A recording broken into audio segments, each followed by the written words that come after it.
ಎಲ್ಲರಿಗೂ ನಮಸ್ಕಾರ. ವೆಜ್ ಗುರು ಯೂಟ್ಯೂಬ್ ಚಾನಲ್ಗೆ ಸ್ವಾಗತ. ಇವತ್ತು ತಾಮ್ರದ ಬಾಟಲು ಮತ್ತು ತಂಬಿಗೆ ಪ್ಲೇಟ್ಗಳು ನಿಮ್ಮ ಮನೇಲಿ ಯಾವುದಾದ್ರು ತಾಮ್ರ ಪಾತ್ರೆಗಳು ಅದನ್ನು ಹೇಗೆ ಕ್ಲೀನ್ ಮಾಡೋದು ಅಂತ ನೋಡ್ಕೊಂಬರೋಣ. ಇದು ಒಂದು ಹಿಟ್ಟಿದ್ರೆ ಸಾಕು, ನೀಟಾಗಿ ಕ್ಲೀನ್ ಮಾಡ್ಬೋದು. ಇಲ್ಲಿ ನಾನು ನಿಂಬೆಹಣ್ಣು, ಹುಣಸೆಹಣ್ಣು, ಪಿತಾಂಬರಿ ಏನೂ ಇವು ತೊಗೊಂಡಿಲ್ಲ. ಈ ಹಿಟ್ಟು ಯಾವುದಂದ್ರೆ ದೋಸೆ ಹಿಟ್ಟು. ದೋಸೆ ಹಿಟ್ಟು ಯಾರ ಮನೇಲಿ ಇರೋಲ್ಲ, ಎಲ್ಲರ ಮನೇಲಿರುತ್ತೆ.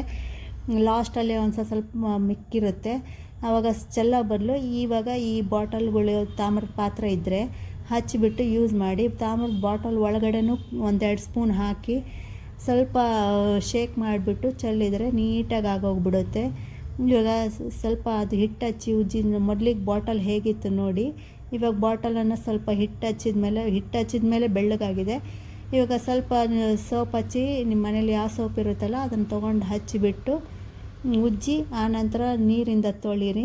ಮತ್ತು ಈ ಚೆನ್ನಾಗಿರೋ ನೀರಿಂದ ತೊಳೆದ್ರೆ ನೀಟಾಗಿ ಆಗೋಗುತ್ತೆ. ಬಾಟಲ್ ಒಳಗಡೆನೂ ನಾನು ಯಾವುದು ಸೋಪ್ ಹಾಕಿಲ್ಲ, ಸೋಪ್ ಹಾಕ್ದೇ ಅಷ್ಟು ನೀಟಾಗಿ ಹೋಗಿದೆ. ನೋಡಿ ಎಷ್ಟು ನೀಟಾಗಿದೆ. ನೀವು ನಿಂಬೆಹಣ್ಣು ಹಾಕಿ, ಹುಣಸೆಹಣ್ಣು ಹಾಕಿ ಏನು ತೊಳೆಯೋದು ಬೇಕಾಗಿಲ್ಲ. ಒಂದು ಸ್ವಲ್ಪ ದೋಸೆ ಹಿಟ್ಟಿದ್ರೆ ಸಾಕು, ಕ್ಲೀನಾಗಿ ಆಗೋಗ್ಬಿಡುತ್ತೆ. ಇನ್ನೂ ಒಂದು ಸೌಟು ದೋಸೆ ಹಿಟ್ಟಲ್ಲಿ ಇನ್ನೊಂದು ಸ್ವಲ್ಪ ಮಿಕ್ಕಿದೆ. ಆದ್ದರಿಂದ ತಾಮ್ರದ ತಂಬಿಗೆ ಮತ್ತು ಪ್ಲೇಟನ್ನು, ಹಿತ್ತಾಳೆ ಪ್ಲೇಟ್ ಹೇಗೆ ತೊಳಿಬೋದು ಅದನ್ನು ನೋಡಿ. ಒಂದು ಸ್ವಲ್ಪ ಸುಮ್ಮನೆ ಹಾಕಿ 1-2 ಸೆಕೆಂಡ್ ಉಜ್ಜಿದ್ದಷ್ಟೇ, ನೀಟಾಗಿ. ಇನ್ನೂ ಸೋಪು ಹಾಕಿಲ್ಲ, ಆದರೆ ಅದು ಬೆಳ್ಳಗಾಗೋಗಿದೆ.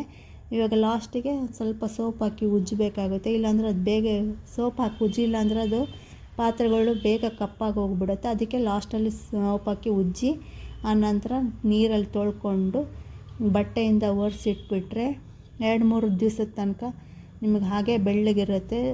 ನೀರಿಂದ ತೊಳೆದ್ಮೇಲೆ ಸ್ವಲ್ಪ ಚೆನ್ನಾಗಿರೋ ನೀರಿಂದ ಮತ್ತೆ ತೊಳ್ಕೊಂಡು ನೋಡಿ. ಇವಾಗ ತೊಳ್ಕೊಂಡ್ಮೇಲೆ ಬಟ್ಟೆಯಿಂದ ಒರೆಸಿಟ್ಬಿಡ್ಬೇಕಾಗುತ್ತೆ. ಯಾಕಂದರೆ ಬಟ್ಟೆಯಿಂದ ಒರೆಸಿಲ್ಲ ಅಂದರೆ ಅದಕ್ಕೆ ಸ್ವಲ್ಪ ನೀರಿಂದು ಕಲೆಗಳು ಬಿದ್ದುಬಿಡುತ್ತೆ. ಅದಕ್ಕೆ ಬಟ್ಟೆಯಿಂದ ಒರೆಸಿಟ್ರೆ ನೀಟಾಗಿ ಇರುತ್ತೆ. ಇವಾಗ 2-3 ದಿವಸದ ತನಕ ನಿಮಗೆ ಮತ್ತೆ ತೊಳೆಯೋದು ಬೇಕಾಗಲ್ಲ ಇದು. ಇವಾಗ ಮೊದಲಿಗೆ ಎಷ್ಟು ಕಪ್ಪಿತ್ತು ನೋಡಿ, ಎಷ್ಟು ಬೆಳ್ಳಗಾಗೋಗಿದೆ.